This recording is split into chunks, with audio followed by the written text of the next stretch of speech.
Abbiamo aspettato un bel po' per farvi vedere una Mini e non poteva non essere una John Cooper Works R53, quindi una prima serie nella versione GP, numerate 2000 vetture. Questa è la 998 con solo 28.000 km e vi posso anticipare che è dinamicamente adorabile.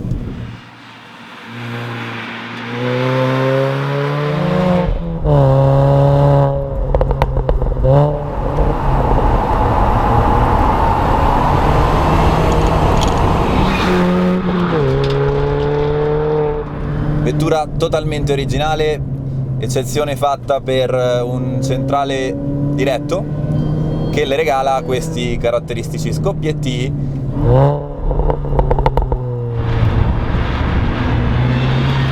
e un po' di cattiveria in più che non guasta. È una macchina molto civilizzata alla guida, ma con dei limiti dinamici veramente molto alti, una buonissima potenza con il compressore volumetrico che sentite miagolare, offrendo una gran coppia a tutti i regimi, soprattutto in basso. Tira benissimo fuori dalle curve più lente e si può marciare con un rapporto più alto senza aver paura di rimanere fermi a metà curva.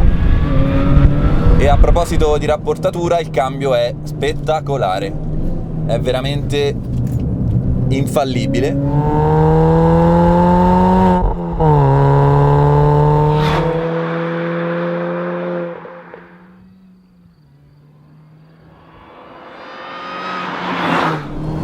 La scelta di pneumatici non esageratamente grandi aiuta moltissimo nella precisione di inserimento, ma non manca l'appoggio poi in uscita.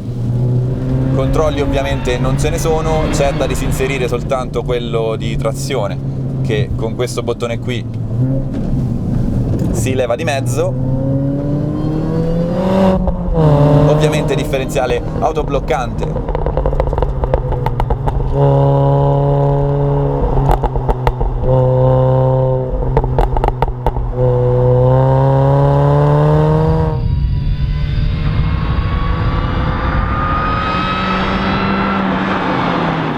E caratteristica della GP è il fatto di non avere peso dietro, con l'eliminazione dei sedili posteriori, e c'è una barra di irrigidimento. E apprezzo molto il fatto che sia una macchina di design, una macchina di bellezza, diciamo, di stile, eppure in movimento è davvero molto molto molto valida.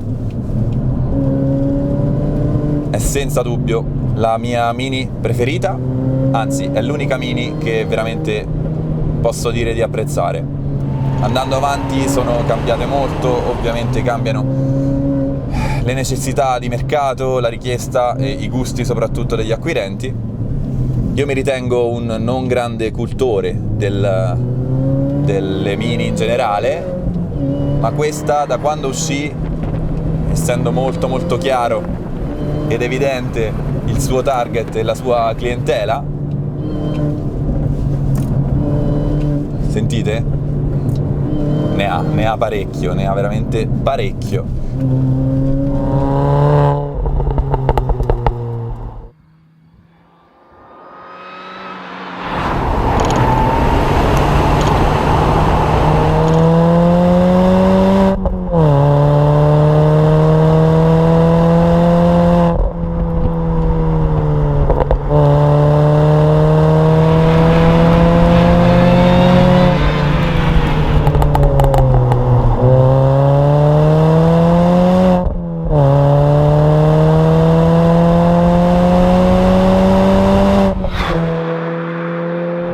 Meno di 220 cavalli, uno 0-100 non fulminante ma adatto e adeguato alla macchina.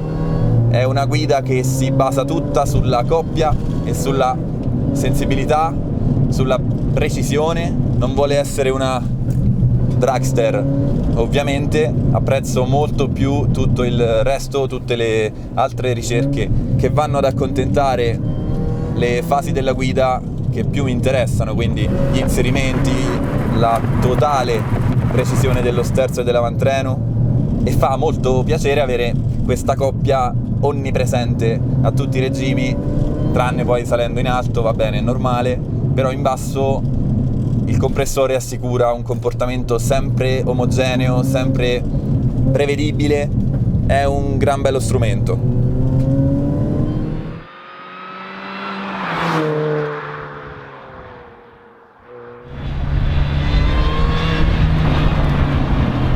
La pedaliera, i pedali sono perfettamente disposti, comodissimi per fare puntatacco, senza neanche accorgersene. Io in questo caso con il mio 45 di piede la riesco a fare anche solo con il lato destro della pianta, quindi non mi serve neanche di togliere il tallone dal tappetino, il che è molto molto comodo perché riesco a fare puntatacco senza perdere mai la giusta pressione sul pedale centrale, così.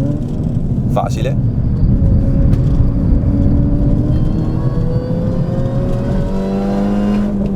E il rumore del compressore devo dire che mi piace veramente tanto.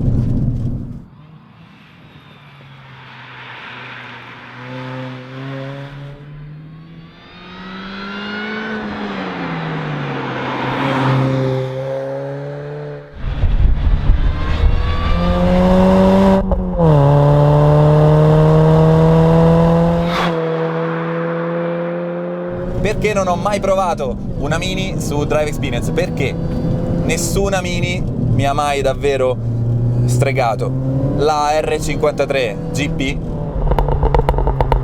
da quando fu presentata e da quando capì qual era il suo concetto, il suo perché, devo dire che mi aveva convinto. La filosofia è quella giusta: togliere per avere di più, tutto volto esclusivamente al piacere di guida e all'efficacia di guida. Quindi prima o poi sapevo che sarebbe venuta fuori la macchina giusta e è arrivata, è lei. Questa è la mia Mini preferita, o meglio, l'unica Mini che veramente mi smuove qualcosa. Sentite il cambio, è un burro.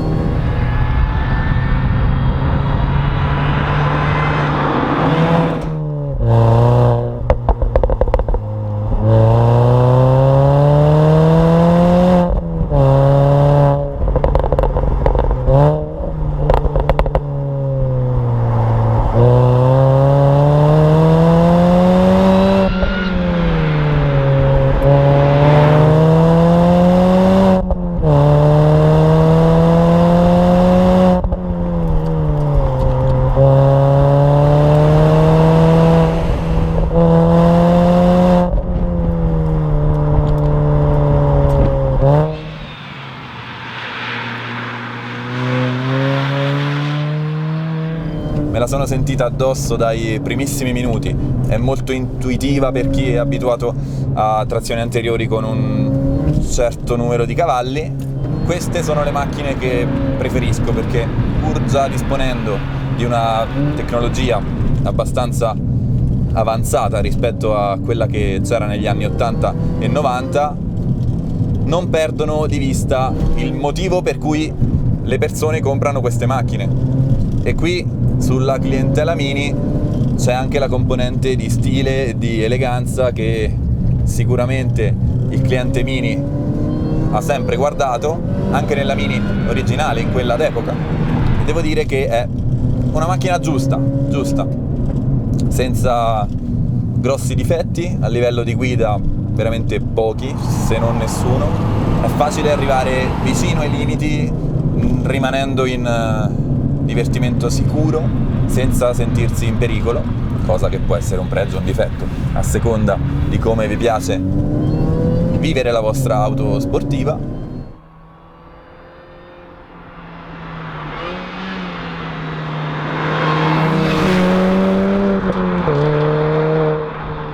Io ho due categorie di macchine che preferisco: quelle così, cioè talmente confidenziali e talmente sicure che ti portano a guidare senza doverti concentrare troppo, che è un tipo di divertimento che mi piace. E poi ci sono quelle che ormai non sono più tanto semplici da trovare, soprattutto per le tasche dei comuni mortali, che sono le auto pericolose, o meglio, che vanno affidate a mani sagge, o quantomeno esperte. La John Cooper Works R53 GP si è già guadagnata, per quello che mi riguarda, un posto in un eventuale ipotetico confronto tra le migliori trazioni anteriori della storia. Sicuramente sarebbe lei e non sarebbero le Mini successive.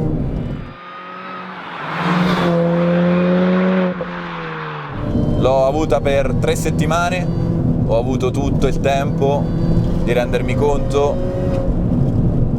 e sì, nonostante il disegno delle varie parti non sia canonicamente sportivo, è più stilistico, è più carino che funzionale, o almeno così sembra a un primo sguardo. In realtà ci si accorge che non è così, e questa è stata la grandissima bravura degli ingegneri e dei progettisti, dei designer della Mini, che sono riusciti a lasciarla intatta a livello modaiolo, ma hanno anche potuto renderla ergonomicamente molto buona, molto buona.